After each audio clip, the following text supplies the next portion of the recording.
Welcome to What Kind of Asian Are You? A podcast featuring conversations about being Asian. We are going to highlight, amplify, and validate Asian voices through deep conversations with those in the diaspora making a difference and being their best selves. I'm your host, Kyle.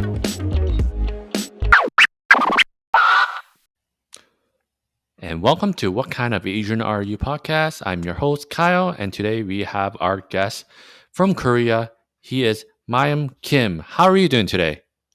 I'm doing all right. I've done better in life because right now I currently have the cheeky Rona. I caught a case of the Rona last week, so I'm in quarantine. But aside from that, life's been good. I've been on my hustle. I've been on my grind, and there are many good things to be grateful for every single day. So thank you for asking, Kyle. How are you?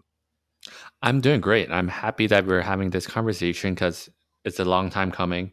I've noticed that I've been saying that to a lot of my guests that I've been wanting to have on, but hasn't lined up perfectly. But now I'm thrilled to be able to do so. And you're one of those guests that I wanted to have on after having appeared on on your podcast that we'll talk about for sure later on. But I think I want the audience to know more about you, your story, your background before we get into the podcast, because I think that in itself is very, very interesting and also potentially very helpful to people that maybe listen that have those issues that you potentially be talking about during this episode. So before we kind of get into the really nitty gritty of everything, I want you to tell the audience who you're about, what you are, what's your passion, and most importantly, what kind of Asian are you? Well, thanks for having me on your show, Kyle. And I just want to say that, again, I really appreciate you having me on your show after I had you on my show. And to answer you what I'm all about for my podcast, especially, which is I consider my life's purpose right now. Basically, it's about overcoming the Asian diaspora identity struggle. And this is, it's a work in progress. I started my podcast like 2 years ago. And basically, I want to distill all the trauma, all the negative experiences that I had as a kid growing up, where I felt like a hopeless, lonely misfit who didn't fit in either American culture or Korean culture, and distill all the lessons that I've learned from that in the most positive, holistic way for the next generation, for this generation and the next generation of tongsengs, of younger brothers and sisters out there around the world who may be experiencing something similar, whether or not they're Korean American, Korean Canadian, Japanese Canadian, Hong Kong Canadian, especially diaspora around the world. More and more people speak English. So if you're, Korean German or Japanese Brazilian and you learn English, if you listen to this, then you can relate in so many ways, even though we are all different, even though we're all on the spectrum, if you will. Uh, I want to share my story in the hopes that people out there might learn something, and maybe it'll give them perspective, and maybe people like us will know that, oh, I'm not alone, even though like I grew up in a certain way. I grew up as the only Asian or a certain minority or half Asian, half black, or adoptee. That there are many people out there who struggle with like issues of identity, and these issues of identity affect our views of self confidence and how we feel about ourselves. And I just want to inspire people out there that they can live their best fucking lives, that they can go through a period of a journey of self transformation the way that I did. So I know that was a long winded answer, but like I was born in Korea, and my family, my mother, father, two older brothers, and I moved to America when I was 1 year old. So they all grew up in Korea speaking Korean. Like my brothers grew up in elementary school in Korea speaking Korean, but I didn't have that. So I grew up going to school in elementary school, and from the time I was a baby. Um, I was like the only Korean kid or the only Asian kid in the schools that I went through. So I always felt out of place no matter where I was. Like even in my own home, everyone's speaking Korean to each other, but I can't really speak Korean because I go to school 7, 8 hours a day. Everyone's speaking English. All the kids are calling me chink to go back to China. And then I go back to my family and I'm like, okay, we're Korean. They're yelling at each other in Korean. I don't know who I am. And I think there was like a lot of it was a very dysfunctional household. I mean, uh, not to knock on my family or anything like that. I'm very proud and grateful to be a part of my family now. But um I can just go into a straight hour of me just talking about like my personal upbringing and like how like I didn't grow up speaking Korean and I felt out of place wherever we were, whether at school or the Korean church. You know, my name isn't even Korean, Maim. It's not even a Korean name. So I felt out of place with the Korean people and I couldn't even speak Korean. I was kind of out of touch with the culture and I really wanted to distance myself from the culture, from Korean people or the idea of Korea, because one, I never grew up there. Two, English was my first language. And three, anything that was Korean, I associated with this backwards third world mentality, right? The Han in Korean we say the Han, and there's the Hancha, the Chinese Sino-Korean character for it, Han, which is like this bitterness, it's resentment, it's like the pain, that's like it's like an aggregate of all the traumatic events of the past, right? From like past historical conquests and invasions, and then the hierarchical oppression of like the superiors, like taking out their pain and frustration on the subordinates and so on. Bosses yelling at their employees going home yelling at their wives, beating their wives, and then the parents like yelling at each other, fighting each other, beating it down on the children, right? This is the Korean Han. So I I I feel that very deeply, and so I wanted to disassociate from that. And I was like, no, I'm American. I'm not like this Korean thing. I'm not like these dysfunctional, backwards parents that just like, they yell, they don't listen to me. Like everyone else in my mind seems normal. All the other kids in the neighborhood, everyone else at school seems normal. But my family's really fucked up. It's like not a happy family life situation. So I resented being Korean. I resented being Asian because whenever I thought about that, the idea of identity, when I looked in the mirror, I hated what I saw. I hated my squinty, chinky eyes, and I hated being Asian. Like, why couldn't I just be born white, or why couldn't I just be born black like all the other kids in my neighborhood, like all the kids I go to school with? Because at least they can speak the same fucking language that they can with their parents. I didn't even have that. I'm not even an adoptee, right? Because I mean, and that's a whole nother, adoptees, they have a whole different yet similar struggle to me. But like I grew up with my Korean parents and I didn't even grow up speaking my own mother tongue, for all sorts of reasons, because I was rebellious and they tried their best. I don't want to knock on my parents now. I so to wrap it up a bit, I went from hating Korean identity and wishing I was anything but, and like hating myself. I was like in my mind at the time, a very overweight, like, um loser of a kid who I just played games and jacked off to porn all day, and like I was a loser, I was socially awkward, and I resented the world and I hated everybody. I just wanted to die when I was a kid. Like I wanted to kill myself. I was so miserable. And fast forward, moving to Korea 10 years ago, I built a life for myself. I became a club promoter, party promoter. I put myself out there. I met lots of people, you know, um, went dating, got a girlfriend, learned Korean, not in that order, but I really put myself out there, and now my life is filled with amazing, wonderful people who are amazing people, like artists, entrepreneurs, people who are crushing it in their fields, people who are good people who care about themselves and the world, and they love and respect and admire me for who I am, just as I do for them. And I have so many amazing friends and good people in my life, amazing experiences. Like there's so many fun projects for me to do aside from my own podcast. My life is such a joy that it's like my past childhood. It seems like a distant, almost like a distant nightmare. Like, oh, like was that real? Did that even happen? Did I go through all that trauma? But now I'm like, oh no, but it was real, and I'm just like, oh my god, if I can come to this paradise of this life that I made, this beautiful life living here in Korea, if I could do this for myself, then maybe there was hope for me, and I acted on it. I believed in myself. I took faith in myself. I believed in myself, and I executed. And now I've built such a wonderful life for myself that I want to tell other people. It's not about being famous, or and I'm not famous, and it's not about having a lot of money, and I don't have a lot of money. But if you can just be on your own path where you're growing and you're trying to be a better person in your journey of understanding who you are, if that's something that speaks to you as an adoptee or as an Asian diaspora, as a, or as like, a mixed kid, whatever, whoever you are, then you don't have to go through what I did, is what I'm trying to say. So thanks for listening to my long-winded answer. Did I answer your question?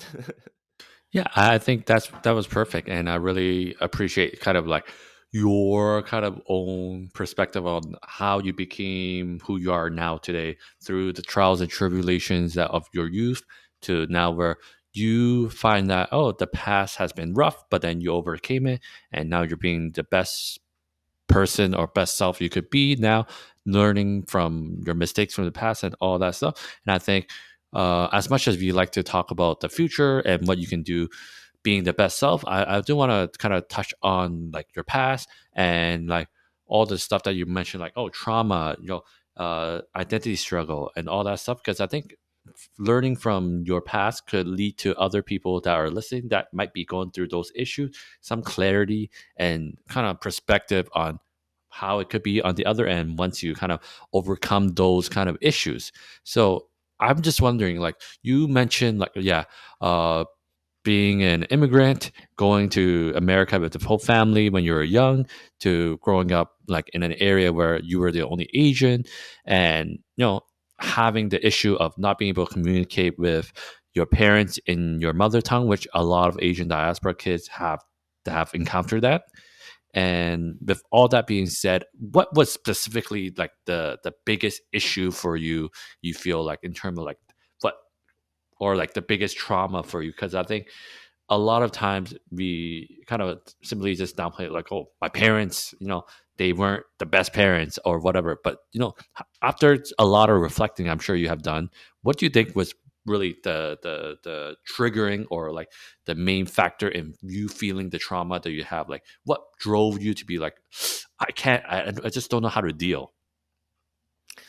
That's a great question, and the every single time I ask myself that, like, what was my beef with my parents, or what was like my trauma growing up? I always come up with like a different angle. So, it's always like, every recall is a reframe. So every time I look back at it, I was like, what was going on in my mind, and what was my experience? But I think it's just that I couldn't communicate with my parents, and I felt like they didn't care to listen to me. And so, I mean, maybe that's a very reductionist way of looking at it, but like I would go to school, kids would call me chink, go back to China, blah blah blah, and I'd be like really really upset about that. I'd feel so out of place at school, and then come home, and then my parents would be like yelling at each other or fighting at each other, fighting each other.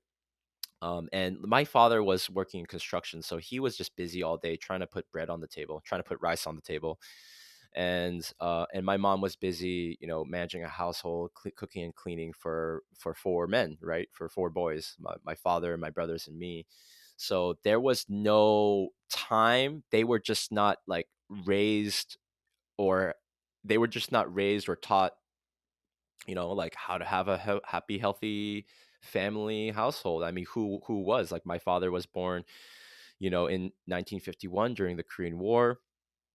Like, just like a lot of Korean families, Korean immigrant families, like now, like, especially in the West, there's all this books on psychology and like how to raise your kids properly, how to communicate, how to, like, what are the five love languages and all this shit. And so it's like, you know, um, Korea doesn't have like the history or culture of like, like that kind of positive, if you will, positive family personal psychology, to have healthy relationships of give and take. It's very, I don't want to be reductionist about it, but it's very, how to say, hierarchical and authoritarian.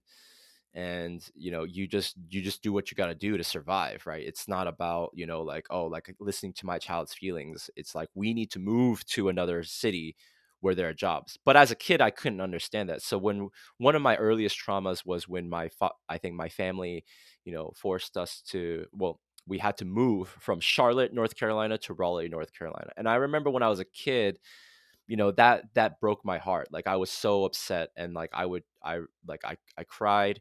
and then we lived in Raleigh for a few years up until like the fourth grade, and then like we had to move to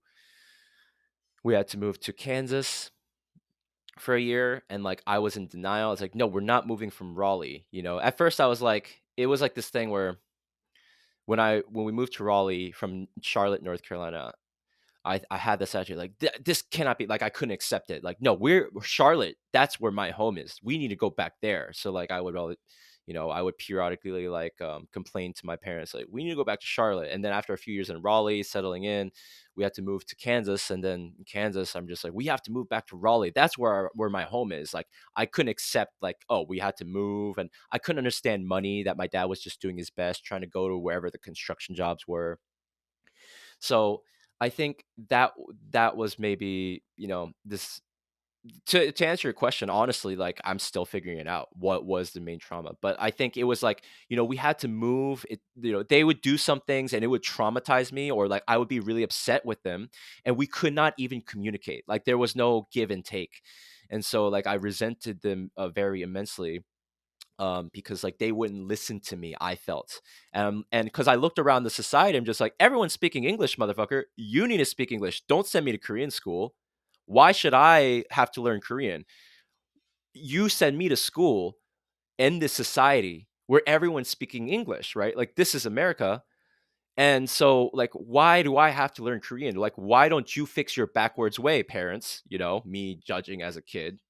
That's just kind of where I was at. I didn't understand. I didn't understand how much my parents are struggling, or like, or later on that, what an amazing blessing it was that we were able to move to America. And then later I even got my US citizenship.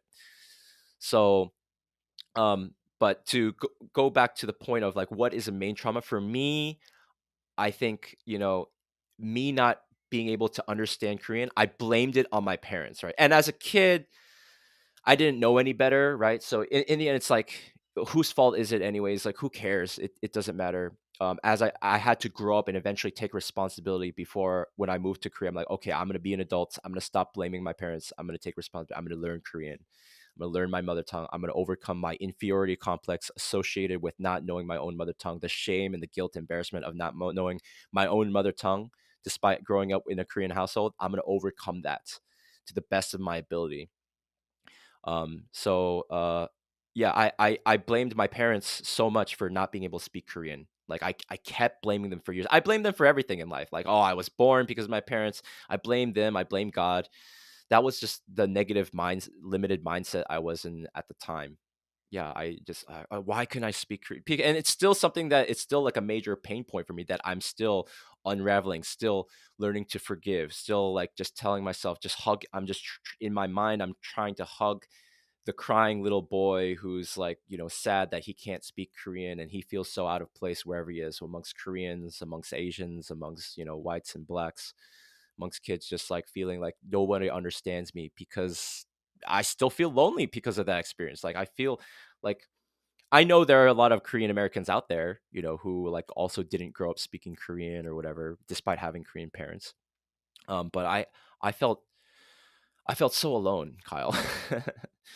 And so I hope that answers your question. I think me not even knowing my own mother tongue, because it's a basic skill, like everyone do it. Even people with like even autistic people, right? Even like so many people, adoptees, at least, like for example, Korean American adoptees, they are adopted by like white families, right? And they grow up speaking English with their white English speaking parents. But it's like I was in a unique situation where that just didn't happen. And it didn't happen because I was the youngest of three, and they were too busy like fighting and working and trying to make a living to give me the amount of proper attention and care, I think, to ensure that I would learn Korean. And also, like, I didn't like their attitude, so I was very rebellious. So I'll take some responsibility there. I hope that answers your Yeah, question. yeah, for sure. And you mentioned a lot, like, oh, the idea of like not being able to communicate with your parents in your mother tongue, not being able to kind of understand or have them understand you. That's the major pain point, or very traumatic for you as a whole. And I think a lot of people feel that way, and it leads to a lot of like unhappy or like just harmful behaviors that you might do as a result. And for you, would it have been like, oh, pushing away your kind of cultural identity of being Korean and trying to push forward to be like, I'm like American? Did you have that phase, or how did that transpire? Like to the point where then you realize, oh, I need to really reclaim my identity of like being a Korean American where I know my mother tongue and all that stuff, leading you to go in Korea that we'll talk about later. Sorry to interrupt the podcast, but if this is a podcast that is bigger, this would be the time where we would be selling an ad for either a pillow, a subscription box, or online therapy, but we're not there yet. However, if businesses want us to do an ad for them, we are more than happy to do so. Just reach out to us. In the meantime, this is our time to say that you, the listeners, mean a lot to us. Your support is greatly appreciated. You can do that by listening, commenting, liking, and subscribing to the podcast on all social media platforms, as well as giving us a rating and review on Spotify and Apple Podcasts. We are at What Kind of Asian Pod on Instagram, and just search What Kind of Asian Are You podcast for everything else. And if you have $1 or $2 to spare, buy me a coffee. Links in show notes. Now back to the episode. As a kid, I kind of went back and forth, and it's a really confusing. It's a really confusing, especially when there's no one around to. You don't, as a kid, you don't even know how to express yourself properly most of the time. So unless you were really fortunate to have like educated parents who care, who taught you like how to express your emotions and your ideas from an early age.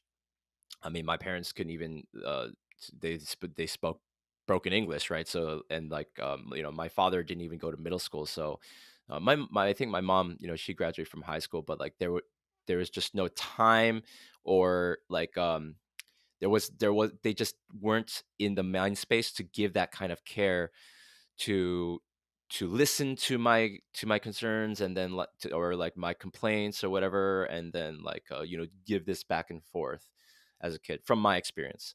So I went back and forth with this whole like, oh, I'm Korean, or like I'm American. Like, no, I'm not Korean, I'm American.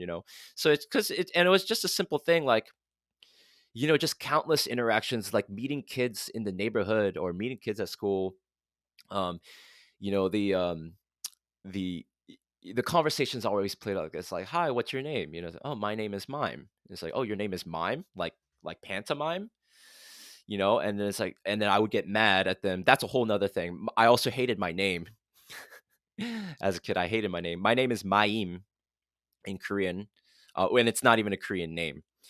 That's a whole nother thing. But and then they'd be like, where are you from?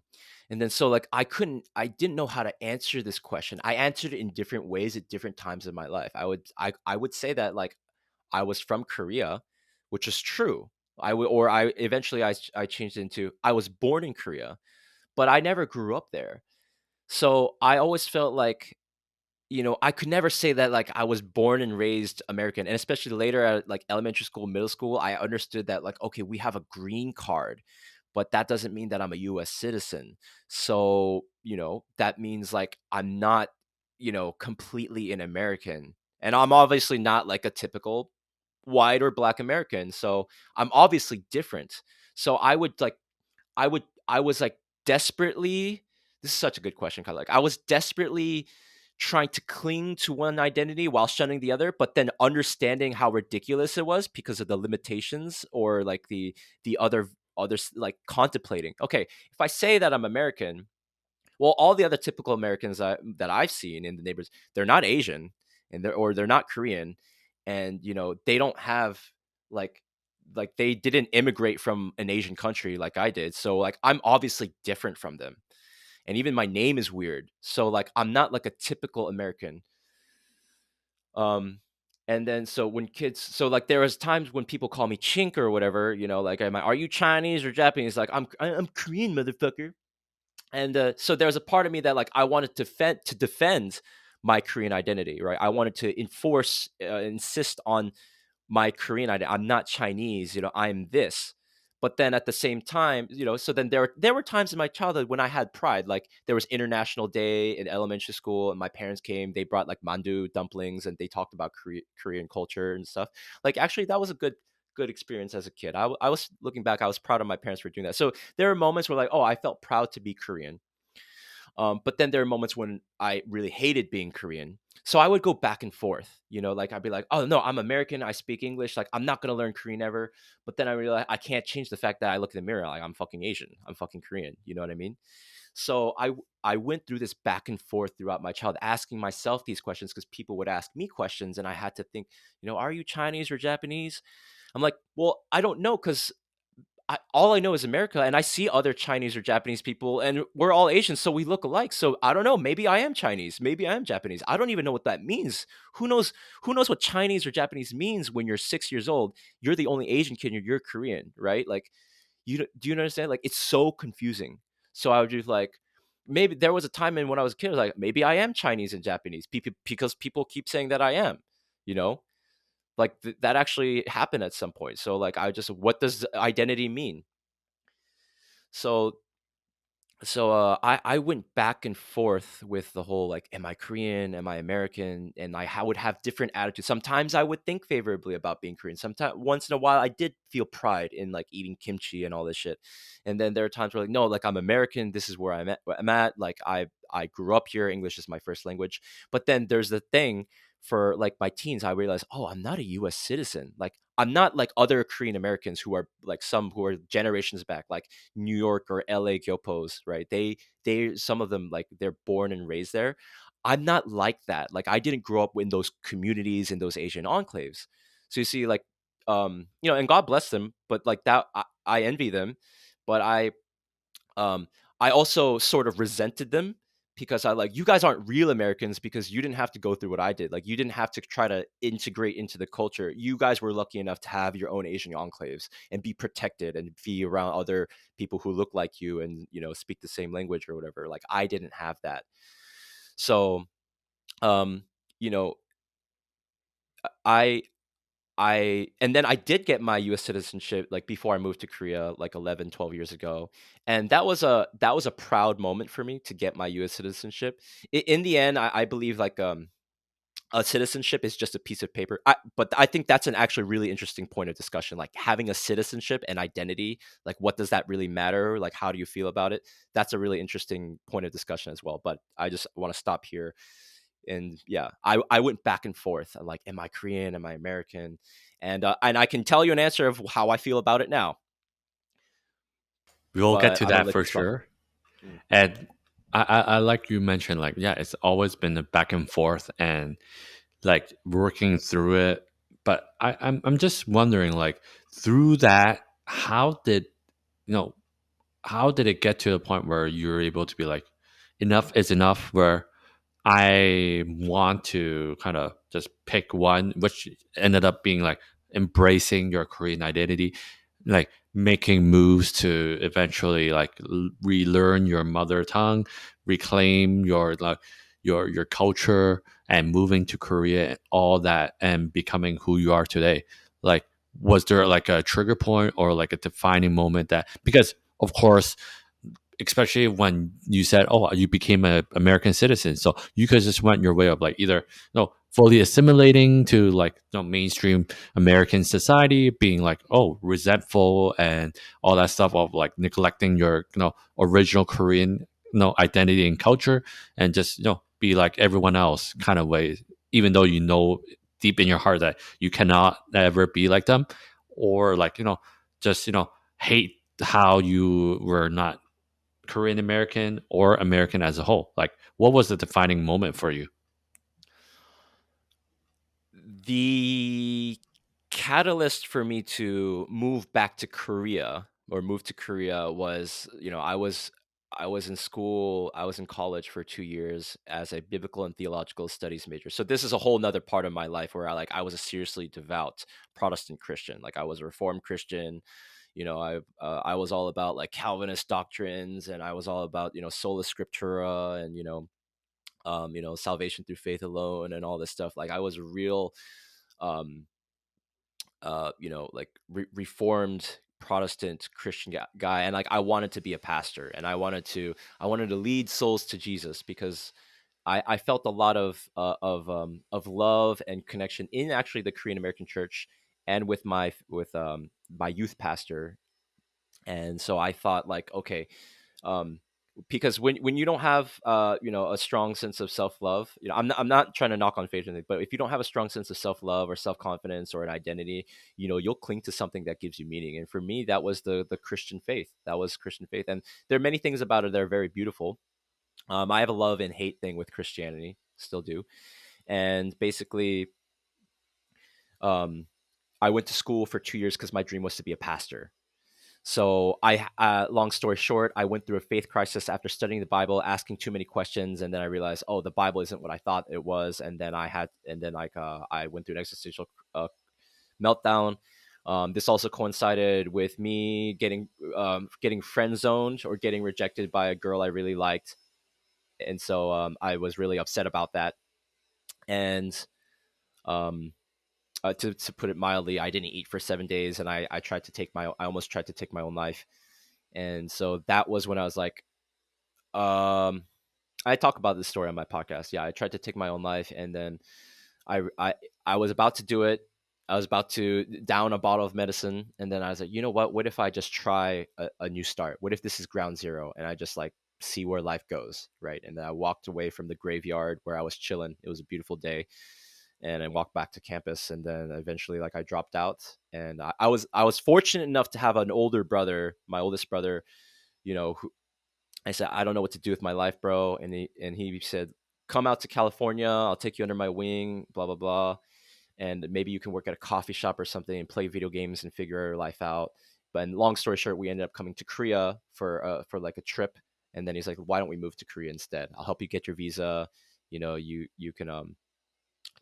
need to get your U.S. citizenship and then forfeit your Korean citizenship so that you don't have to serve in the army when you come to Korea, when you go to Korea, that kind of thing.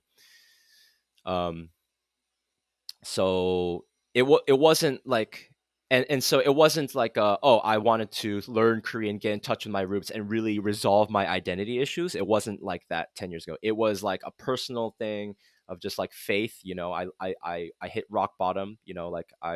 I lost my meaning for life. I lost my religion, right? Which is a very traumatic spiritual experience that anyone who's fallen away from the church, anyone who's like, oh, my dream was to be a fucking pastor, right? I really believed in this faith. Like I wanted to give my whole life to Jesus, like forever and ever. Like I was so all about it. Like reading the Bible, academically studying it. I love studying the Bible and the languages and the history, Old Testament, New Testament.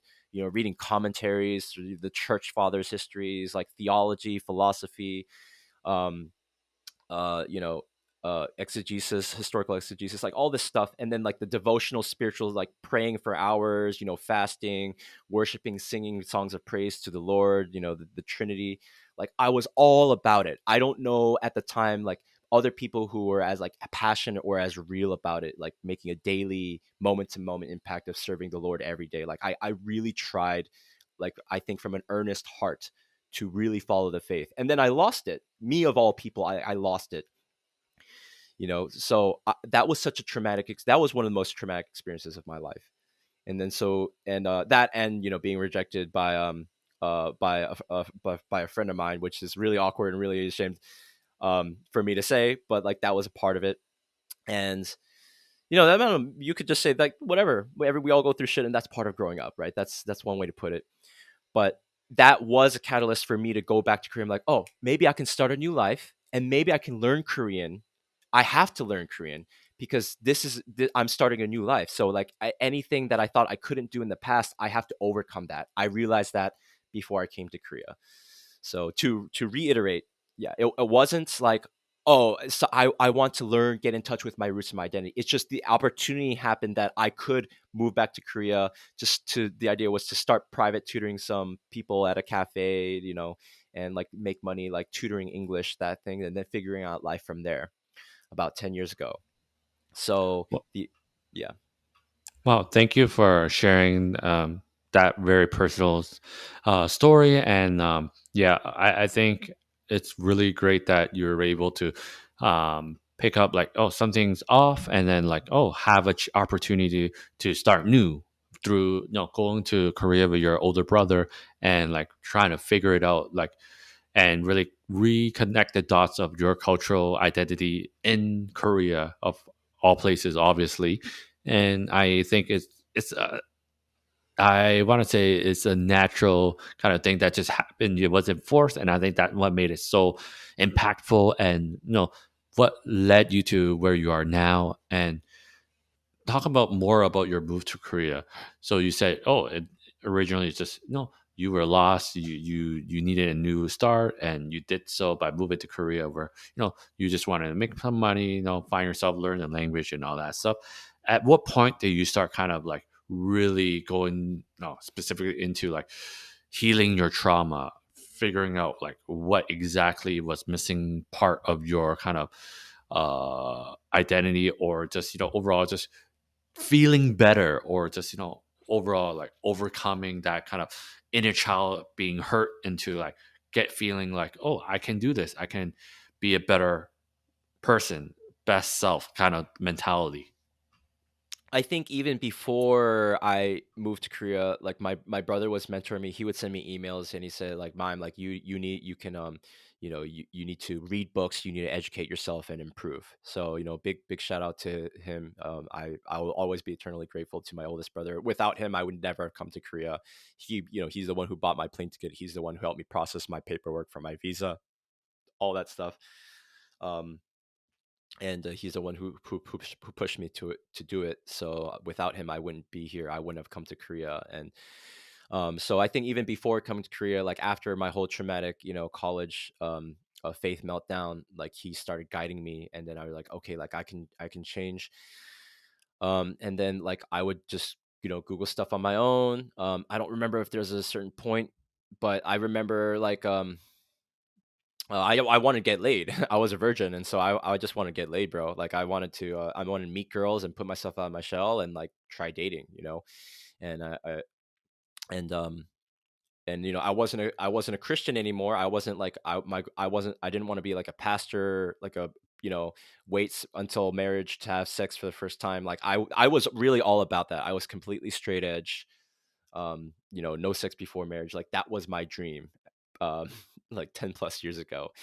And then I came to Korea. Well, I'm a degenerate heathen now. I mean, I didn't put it that way, but I was just like, I'll try anything, like, like drinking here, smoking a cigarette there, whatever. And like I'll talk to girls and I swear and whatever. So like I really changed a lot. And anyways, like in like dating or even some pickup stuff, you find a lot of weird stuff online, but I found like the best stuff.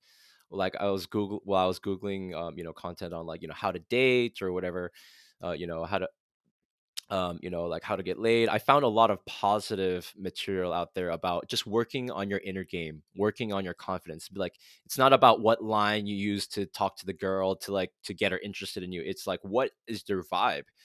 What is your vibe? What's your body language, and what's the tone of your voice and all this stuff, which is ultimately a reflection of how you feel inside about yourself. That's inner game, inner work.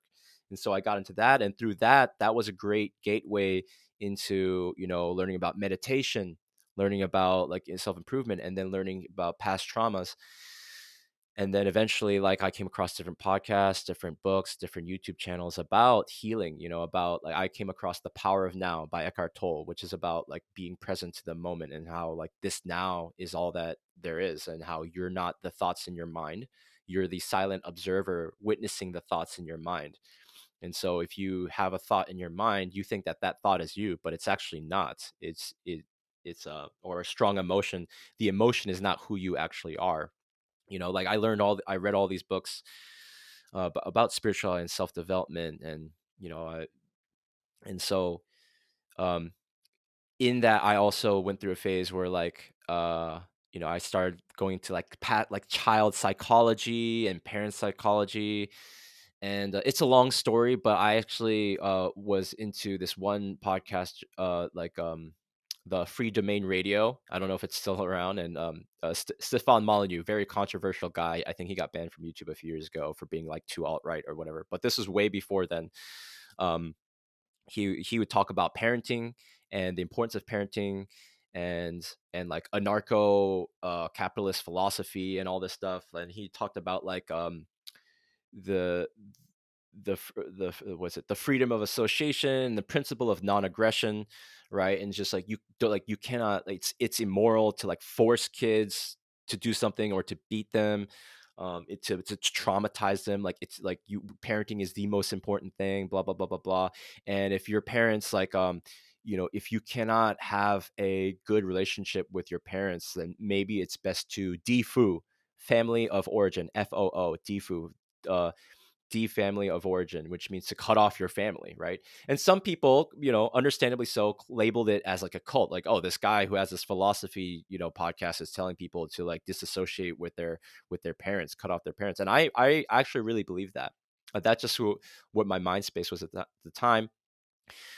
Um, but like I don't like. There's so much I could talk about here, but basically it was when I came to Korea in 2012, and then like 2013, 14, I was reading different books on my journey, and I was trying to understand my past and my past trauma. And there were so many moments when I read good books or listened to, good podcasts. I was like, oh, that's why I was like that, and then writing out exercises like, affirmations, and then looking myself in the mirror and saying like, I love you, I love you, I love you. I've done all of that kind of crazy stuff.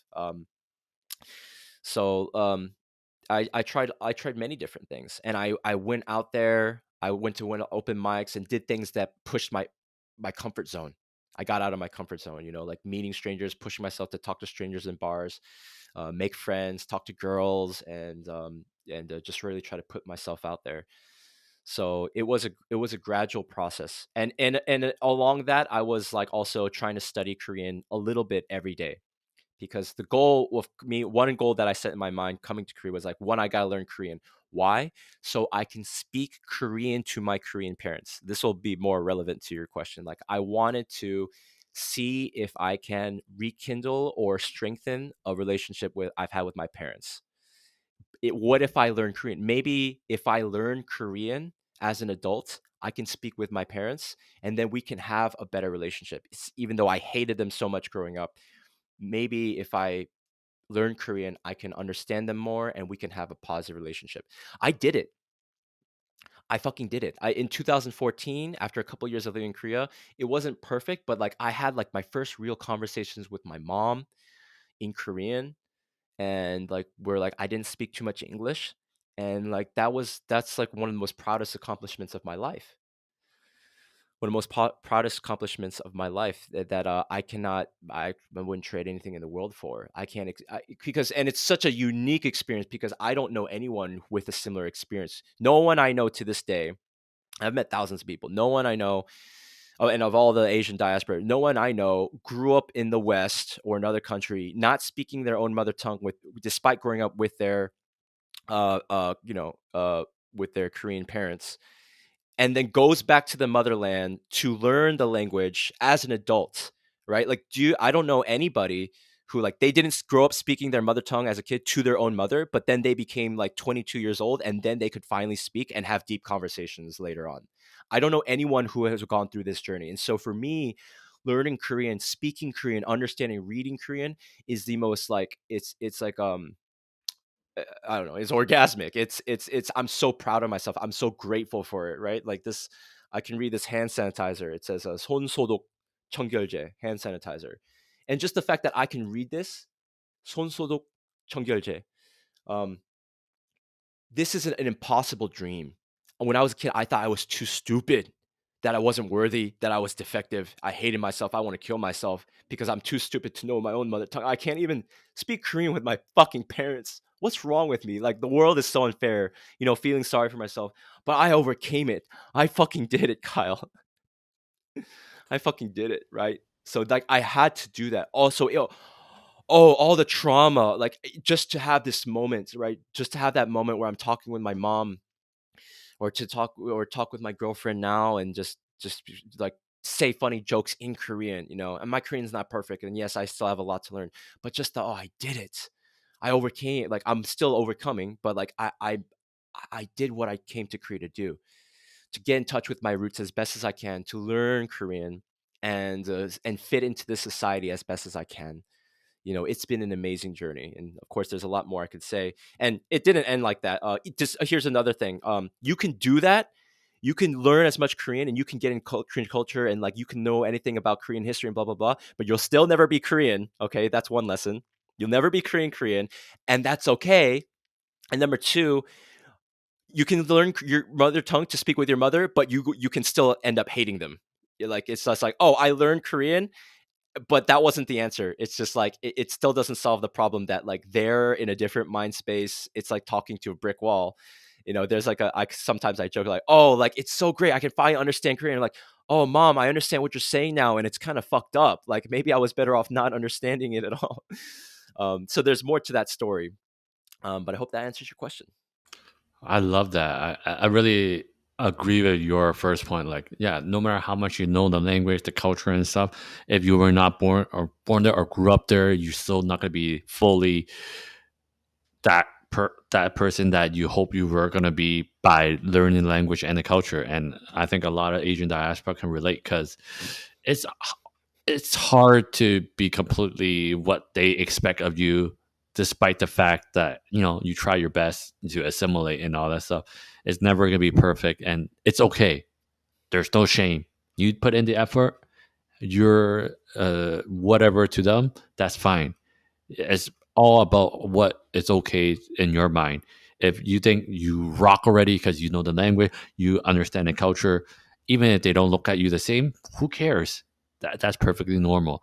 And I'm really happy for your journey, for how far you've gotten, and how happy you are, how proud you are because of you reclaiming that culture that you resented early on.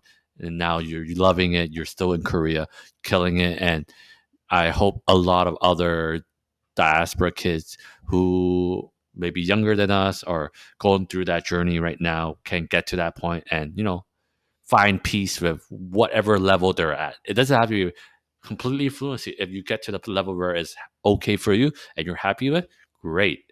Even if you're like, oh, you're at 30%, at least it's better than zero or hating it or resenting it. I think that is so powerful. And I think that the inability to communicate and not knowing the language and the culture really leads to a lot of like cultural kind of identity struggle that I see a lot of diaspora kids have. And I guess that is why I'm pushing so hard for my podcast to talk about these stories so that people can understand that it's okay to feel this way, and you can do something about it. And even if you don't get to the max potential, that's fine because everyone has their own kind of journeys and lives. You don't have to be like everyone. You don't have to be like me or you or whoever it may be that you think they got it together. They know the language, the culture, and such, and they're living the life you want.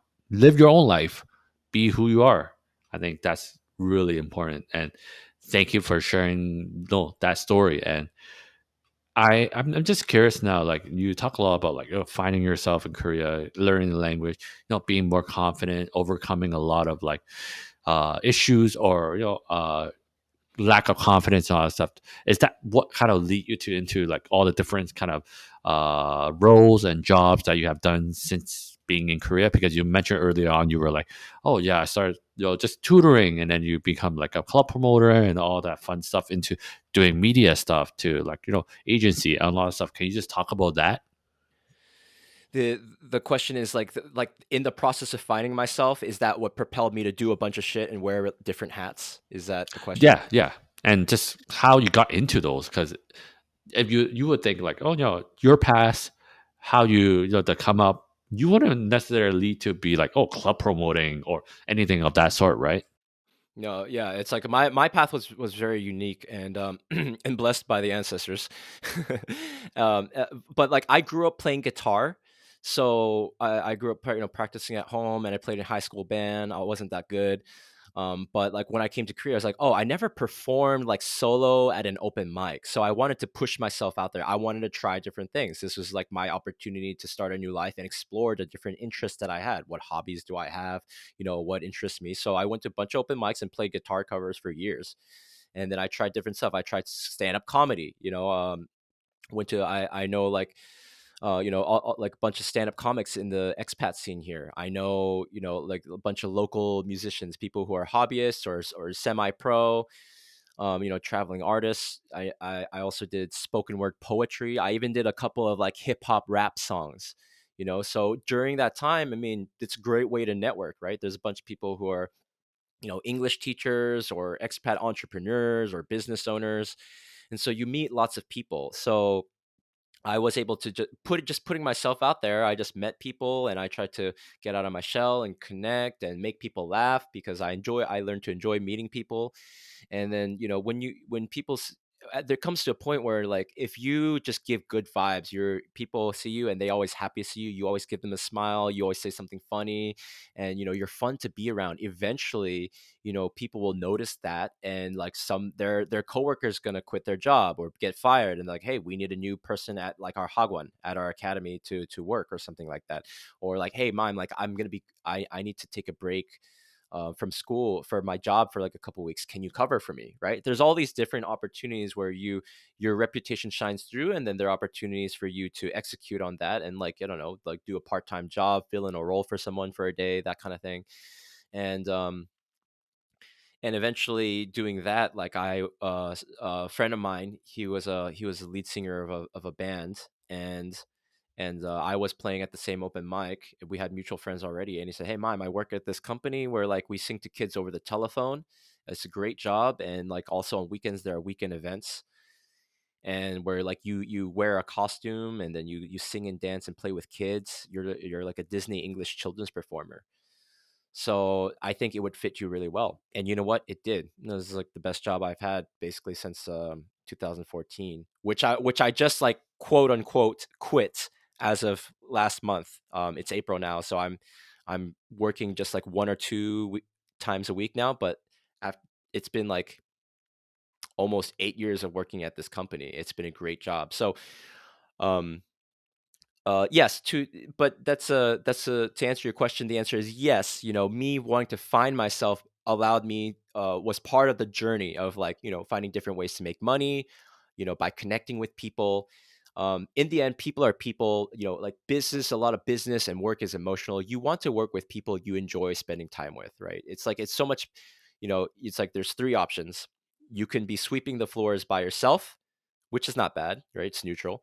And then you could be sweeping the floors with someone who's like really negative or just like really boring or someone you can't connect with. And then, or you can sweep the floor with someone who's like you're just cracking jokes and telling stories all the time. And when you get worked, the second one, worst case scenario, right? It's like you're working with someone who like is like such a burden to be along, such a like a negative drag on your energy, that like the hours that you spend sweeping the floor take forever. But with the third guy, with the second guy or girl, if you're spending time with them, you're telling stories, you're engaged while you do the work, and it's not distracting.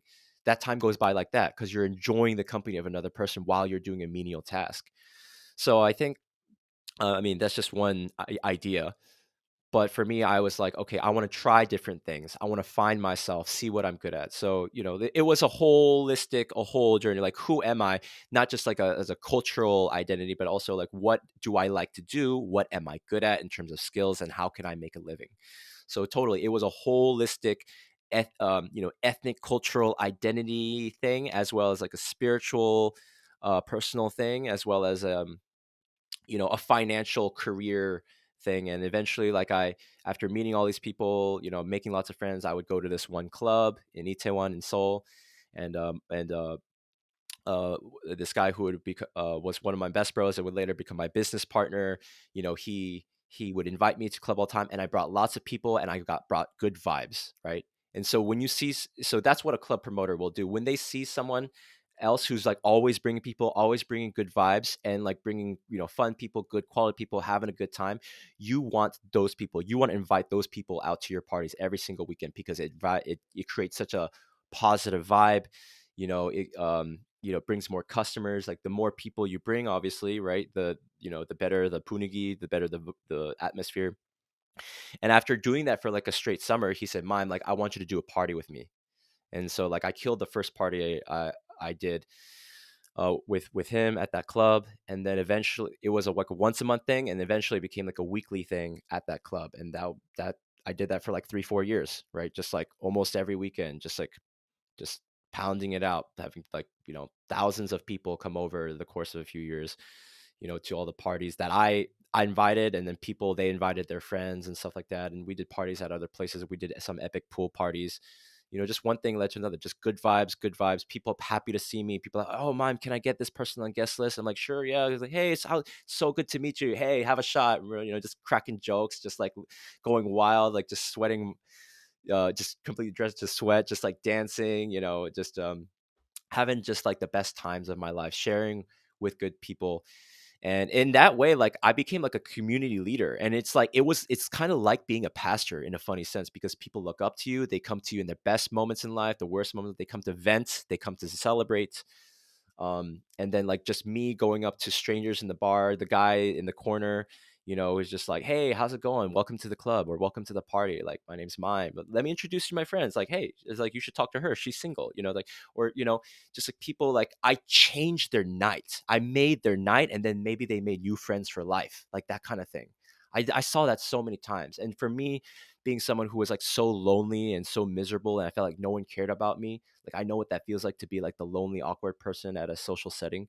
For me to be someone who can like help other people, who can be like lift the party up, make the club money, make people want to come, and again, not even for the club or the music, but just to see me, you know.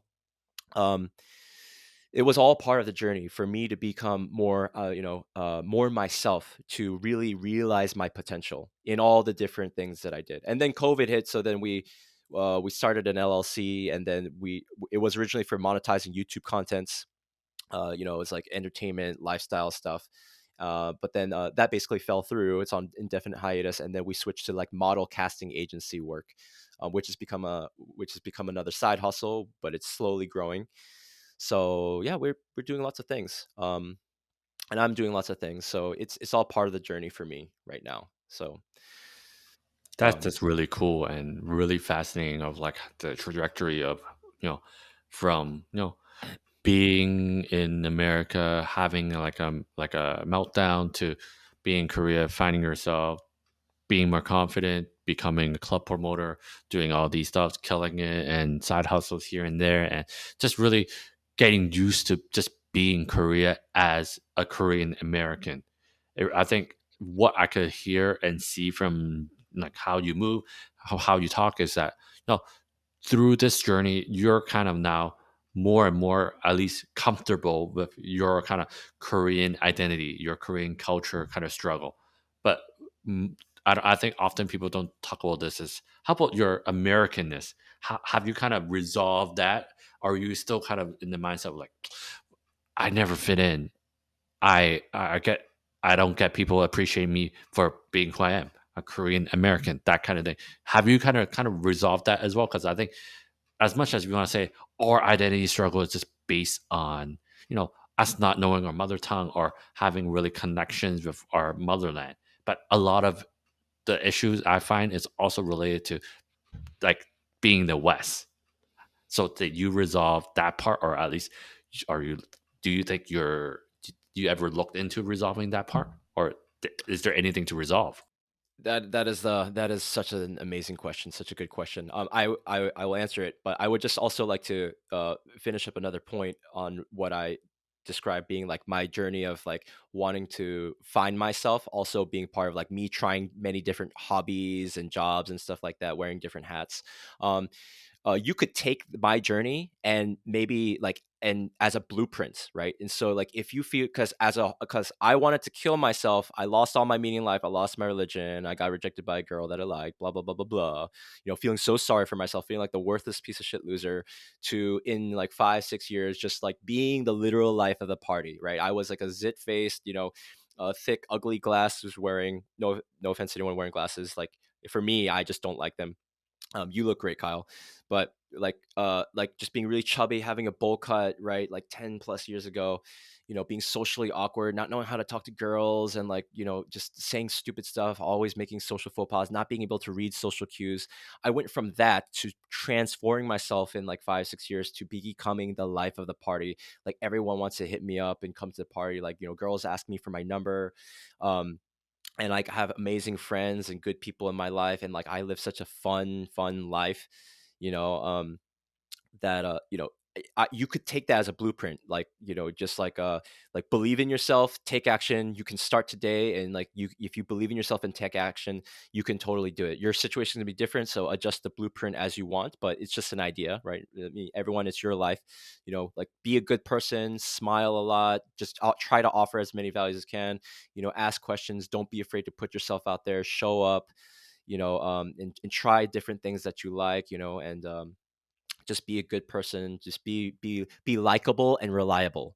Be likable and reliable, and try many different things, and eventually you'll find something that you're good at and that you'll stick to, right? And that's how I got where I'm now, with copywriting and podcasting and doing the other side hustles and whatever. So just want to put that out there.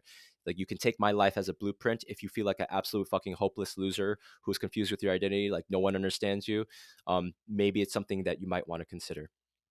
And then to answer your question about um, my Americanness. So this is such a great thing. And this is the thing. I had to earn this, but maybe other people listening to this, if they're 15, 16, they don't have to go through what I did. Like, basically, going back to what I said earlier, like, I understand I'll never be Korean, and that's okay. Because I tried. So then if I tried, here's the thing, I'm trying to learn Korean, whatever. And like, oh, Mom, you're not studying, ancient Joseon dynasty history 5 hours a day. And, you're not taking the TOPIK test, the Korean language proficiency test. You haven't passed level 5 or whatever. I'm just like, I know I'm fucking Korean, right? I grew up in a Korean household, like I love Korean food. I can use chopsticks, blah, blah, blah. Everyone has different like metrics or whatever for how they identify or whatever. But for me, like, I lived in Korea. I tried my best, and not a single motherfucker in the world can say that I didn't try. No Korean person, no American person, no Korean American person can judge me, because they don't know me. They don't know what I went through and how amazing of an accomplishment, an inconceivably unimaginable, like, beautiful accomplishment it was that I could even speak Korean the way as much as I do now. No one, not a single motherfucker can judge me to say that I didn't try. So if I tried all that I can, my best, then it's just like, oh, that's beyond my fucking control, isn't it? I will never be quote unquote Korean, and that's okay. That's okay. And but I will always, of course, be Korean, and the Korean side of me, from my appearance to, whatever, my genes and my the culture part, like I love, appreciate, and cherish it. I would I would not wish to be white or black or Mexican or anything. Like, I'm proud, and God bless all humanity. Like, I'm proud and grateful and humble to be of Korean descent, right? And for some people, like, they're like, whatever, race is a social construct. Like, I get it, like, in the end we all die, in the end we're humans. Like, I totally get it. But for me, I, as a positive life affirming thing, coming from hating it, I decided to now, and hating and resenting it, to now loving, appreciating, and respecting. I think this is the most life affirming attitude as far as being ethnically Korean. I wish someone had told me that. It's not fucking rocket science. It actually makes a lot of sense. Yes, there's a lot of problems with Korean society, Korean culture, Korean individuals. We're all fucked up. But in the end, I choose to see everyone as a hero. Everyone's just doing their best. My parents are doing their best. Korea, there's so much to be proud of. There's so much to love and admire. So there's more I could say about, my Korean side. But the point is, like, I affirm and I love every bit of it now. I wish someone had told me that I could do that when I was a kid, right? If I could, you know, so that's what I want to do with my podcast. Is just like, if you're ashamed or for being Korean, blah blah blah, don't ever be like, you're Korean, you're beautiful. There's so much to be proud of. Like, take pride and humility, right? Because you weren't you didn't choose to be born Korean. Like, there's all these amazing. I think the way I think about it is fucking gold. Because I wish I would have killed for someone to tell me these insights about how I could positively look on my own ethnic identity. It's not rocket science, but I just wish someone could have talked to me. So I had to learn this after spending all these years here, the Korean side. Okay, now moving on to the Americanness. Um, I'm American to the core, and I will be until the day I die. I can't change that, no matter how many years I live here, right? And that's okay. It's a stereotypical that you're Asian when you're in America, and when you're in Asia, you're the American, right? So uh, and in Korea, I'm American, but in America, I'm Korean or Asian. And you know what? That's okay. but like no one can take that away. No like white supremacist or no Korean person or whoever wants to judge me, like they cannot take away like the American spirit that's imbued in me by virtue of me growing up there, like growing up in the culture, as American as I am. Obviously, like I moved around a lot and like I don't have like a particular accent, I guess, but um I'm very humbled and proud to be American. In this, because like my parents could have just not moved there, and then I wouldn't be American. I wouldn't be speaking, in my perfect native English to you right now. So it's like it's not something that like I have to be arrogant about. I'm humbled and grateful to have grown up there, and also proud to be, and also like I got my citizenship, right? I got my citizenship. So if I on paper, right, then by paper identity or by legal, national identity, I'm an American. I'm a U.S. citizen. I'm very proud of that as well. But now after looking back at the past, like a citizenship is just a piece of paper.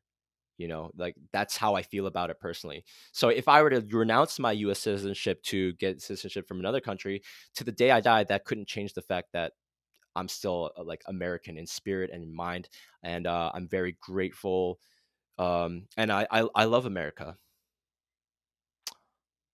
I love Korea. I love America, and I love me. And and aside and after saying all these things about Korea and America, Korean identity and American identity, I'm also just me. I'm a person like outside of these things as well. So it's like it's a multi-angled, multi-perspective way of looking at one's own identity. You could be part of one culture and another culture, but at the end, you're also your individual person, trying to like interplay with these different things in a beautiful dance. And so it's like, oh, if this is the price of this is maybe confusion and like maybe hating yourself, and like but a lot of that isn't necessary if you just have like good values and good guidance and good people looking out for you and to encourage you. You don't need to go through any of this shit, because I realize now like this is what was the confusion and the disarray of two different identities, and this is what has made me so strong. It's what made me so wise. It's what made me understand what it's like when people go through loneliness. It's made me more compassionate and wanting to help other people, wanting to understand people, wanting to reach out and heal like after healing myself, heal the world, heal other Asian diaspora brothers and sisters out there going through a lot of pain, through similar yet different struggles. Yeah, so my Americanness, um I will not be like majority white or black, and that's okay, right? I'll never be Korean, and that's okay. I'll never be American, however you define that, and that's okay, because at the end of the day, like I'm me. um and so to answer your question, I fully affirm the the Korean side of me, in so much that I am ethnically and culturally Korean, and I fully affirm uh, and love my American side insofar that I am American or whatever. And I am this unique combination. No Korean American is the same. No Asian diaspora member is exactly the same, right? Like you have your own story. You grew up. You went to Canada at 7 years When I was 5, but when yeah. you were 5, right? You were 5, so you have a different, so you went a little later to North America than when I did, right? Like and you grew up in the Asian enclave, and so like everyone has their own like different ways and perspectives and experiences of relating to the cultures and whatever. But anyways, so I hope that I think that's my best answer right now. It's just like you can affirm all that you are, whatever cultural side that you are, to the best of your ability, and then the thoughts will come into your mind like, oh, what about this person? Or I met this person. I meet a Korean person. It's like, you're not Korean. And then there will be other people, Korean people, say, oh, you're totally Korean. You're like, you speak Korean. Like, you did it. You're Korean. And the people will have different perspectives. They'll have different ideas, and there might be truth to either one of them, right? Well, a Korean person, oh, 왜 이렇게 한국말 못해? 막 10년 동안 한국에서 살았는데 왜 한국어를 제대로 못해? Something like that, right? Like you came here to Korea for 10 years and you still speak Korean, you still can't speak Korean this well, right? There are people who talk like that. There are people who think like that. And like maybe they're not completely wrong, but the thing is, and then learning not to take that personally, because they just don't know me, right? And if I want to have an ego about it, if I want to get defensive, I can say, well, like, fuck you, you don't know what I went through. I know what I went through, and that's what matters to me as the individual. Like I'm. So, and then same thing to American people. If like there's some guy, some racist guy, say like, "Oh, you're not American" or whatever, I'm just like, I can say like, "Oh, well, I got a U.S. citizenship, but even if I didn't, like, you know, like, uh, like I love American values and blah blah blah. You don't know what I went through, and you know what? It's not about me; it's about them. That kind of thing." So after there's a lot to unpack here, right? Like the way you'll meet people and the way they perceive you, whether it's Korean people or American people, and and then how do you learn how to deal with that emotionally? And so to finally wrap this up, um, I it's a process of not taking things personally and forgiveness. So if I go back to America and people say, "Where are you really from?" Whatever, or "What kind of Asian are you?" I try not to get offended because I realize that's not worth my energy anymore. I just try to like joke about it and say like, it's like, I'm from France, je viens de France, whatever. I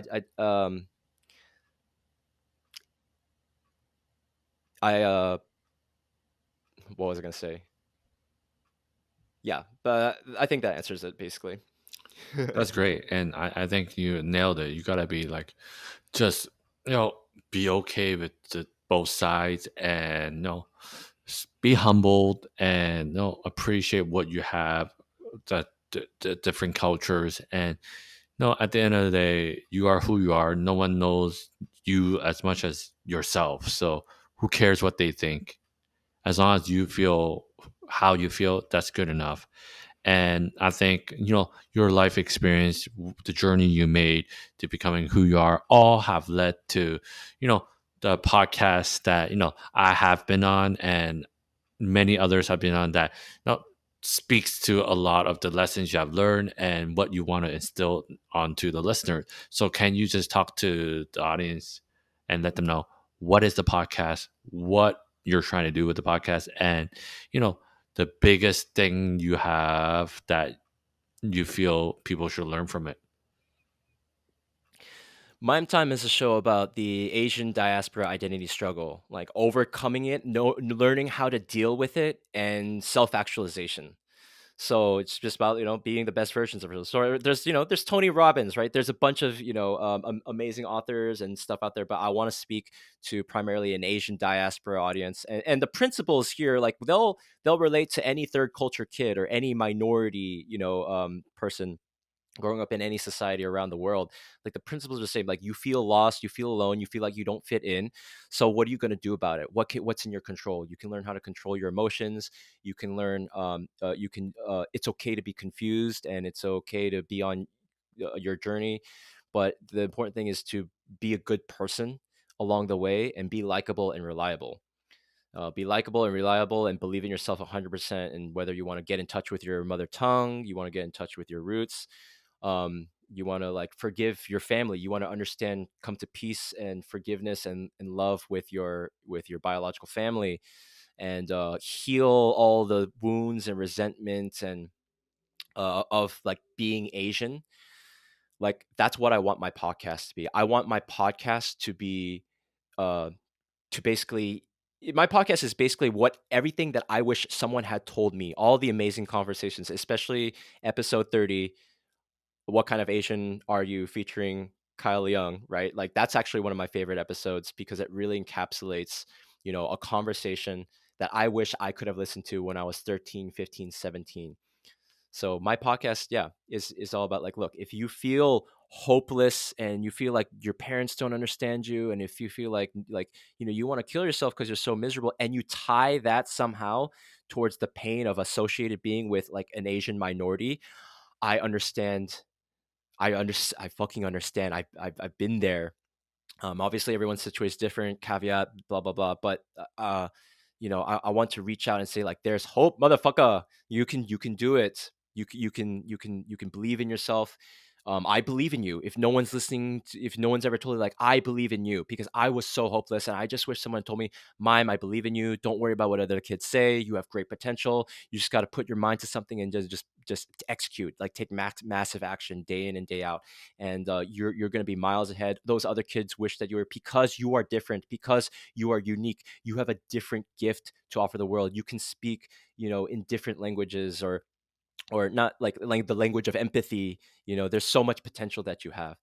That's what my podcast is about. It's just like overcoming that Asian identity, coming from love, hate, and resentment, all that negative energy, to super high positive conscious energy, where we love, appreciate like our families, our ancestors, our ethnic cultures and heritages, all the beautiful things that come with it, and like understanding all the negative stuff that comes with it, but then still loving it all, like this completely affirming yin yang, right? The polarities of like of light and dark, of happiness, of joy and sadness and stuff, coming to accept that fully within ourselves, for a more like positive, like uplifting experience in life, right? So that we can heal ourselves as individuals, then heal our families, and then like heal our communities, right? Understanding, mutual understanding with the older generation and with each other and with our children, and then also extending that understanding and perspective of love, with all the powers and the networks and like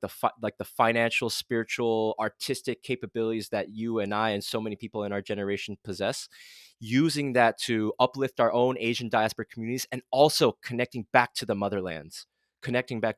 So like my great joy now is just talking to Korean people in Korean, explaining my podcast, even though my podcast isn't in Korean, just explaining my journey, just like as I've told you today, and be like how I grew up in America, not speaking Korean, hating being Korean, but now I live in Korea. I came to learn Korean. Now I speak to Korea, to my Korean mother, and it's been this amazing fucking journey. And Korean people, when they listen to me, man, they fucking cry, dude. It's so beautiful, because like they don't have to be like American, but I can express it to them in Korean, and they're like, "Mom, you're so amazing. Like I'm so inspired." You know, I can say that. Yeah, you know, and like that's what I would like us as Asian diaspora to do, is not distance ourselves, but to like in a sense not necessarily physically go, of course I think that's great, but to reconnect with the motherland, and just be like have a greater sense of like perspective of gratitude, like all the people, excuse me, all our ancestors, right? Our Chinese, Japanese, Korean, Vietnamese ancestors, whoever you are, like they went. There's so much war and trauma and rape. Like there's so much devastation.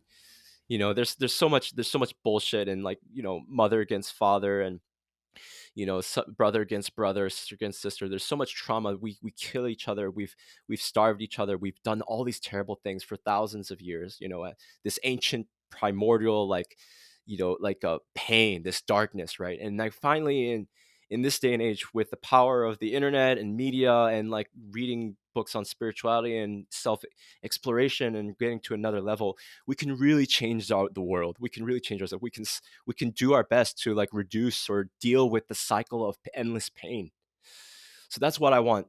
That's what I would really would like your dear listeners to consider, is that this is really the most amazing time in life to do anything, for to spiritual consciousness, for financial pursuits, for entrepreneurship, to create like a unicorn, you know, start a podcast, to make amazing art. This is the Asian Renaissance. Like you are the Asian Renaissance. You are the Asian diaspora Renaissance, Kyle. And whoever's listening to this, you're part of this movement, of this new global diaspora identity. We can spearhead Asia. We can represent the finest that Asia has, because we're blessed with the connections and the upbringing in the Western world, in the you know what I mean? Like we're we're on the cusp of greatness. We have so much to offer the world, to offer humanity, and then other people can see by our shining example. That's the ideal. That's perfectly said. And yeah, I really appreciate you and what you do on your podcast, because I think it just spreads great vibes, positivity, and lessons that, you know, people need. And, you know, I think it will help so many that are jour- on their journey of finding themselves, reconnecting, becoming their best selves, and so much more. And I think your voice, your podcast, very much needed. And I'm just glad you're doing what you're doing. And I could see it being bigger and bigger and helping so many people along the way. And I'm grateful and so humbled to have been on your podcast, because I think you are really doing good stuff with your podcast.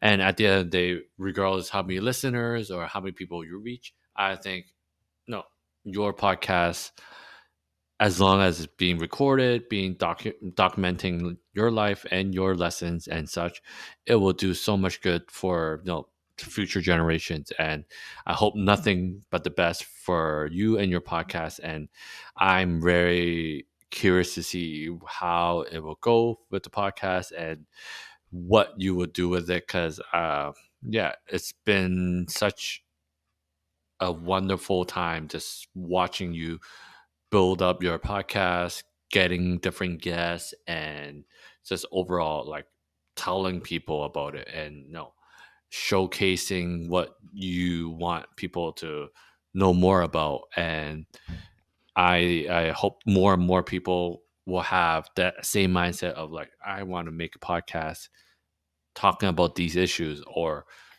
teaching people how to do certain things, or overcoming trauma or identity issues, to like being their best selves, just like how you're doing with your podcast. So thank you so much for doing what you're doing. And we talked for a long time, and I'm really grateful for our conversation. I think we touched on so many things. And on this note, I just want to thank you again so much for coming on the podcast, telling your story, sharing your thoughts, your feelings, and just your views on life and the lessons you learned along the way. And thank you for doing your podcast as well, and all that you do. And for those that want to find out more about you, your podcast, listen to you, learn from you, where could they find you and the podcast? MaimTime.com. That is MAIM. My name is Maim. It's spelled Maim, MAIM. MaimTime.com. That's my website. You'll find all the episodes there, as well as the latest ones. You can also find me on YouTube. I don't have all my catalog on there, or like my backlog, but going forward, like I have the video portion of my podcast as well being uploaded to the YouTube channel, so you can check it on YouTube.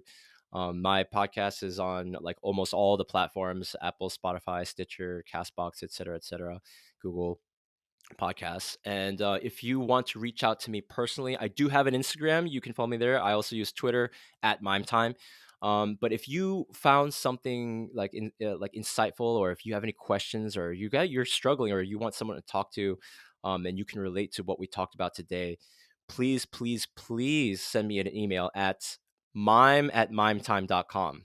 You can Instagram DM me too, or tweet at me, but like if you want, if I would really appreciate if you send an email, mime@mimetime.com. Let's connect. If don't wait for permission to start your life and transform yourself if that's what you want. If you're content with your life and you're a different spot, like, don't listen to me, right? If this doesn't apply. But if you feel like you want to unleash your potential, you want to like really like holistically conquer all these different weaknesses or dark areas of your life, like if I'm doing it, then you can too. You could probably excel me if you're like much younger than I am, or a few years younger than me. You can accelerate your journey. You don't have to go through all the bullshit that I did. I can just tell you what I went through, and it'll save you a fuck ton of time. And like, I'm not even going to charge for this right now. But anyways, I'm just happy to connect. I don't have to like lecture you or give you advice or anything. I just love to connect. So yeah, mime@mimetime.com, mimetime.com for latest episodes. And thank you so much, Kyle, for having me on. Thanks for letting me ramble on for 2 hours.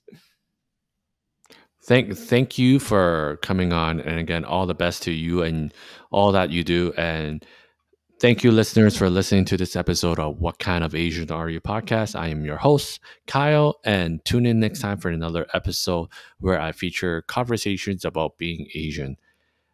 Until next week, bye-bye. Bye-bye, everyone. Take care. Thank you so much.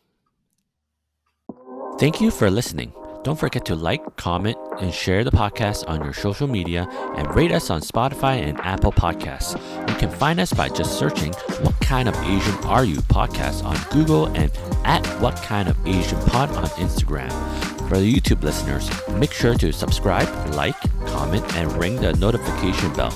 Last but not least, buy me a coffee at buymeacoffee.com/whatkindofasian. Thank you again, and make sure to tune in next time for another awesome episode.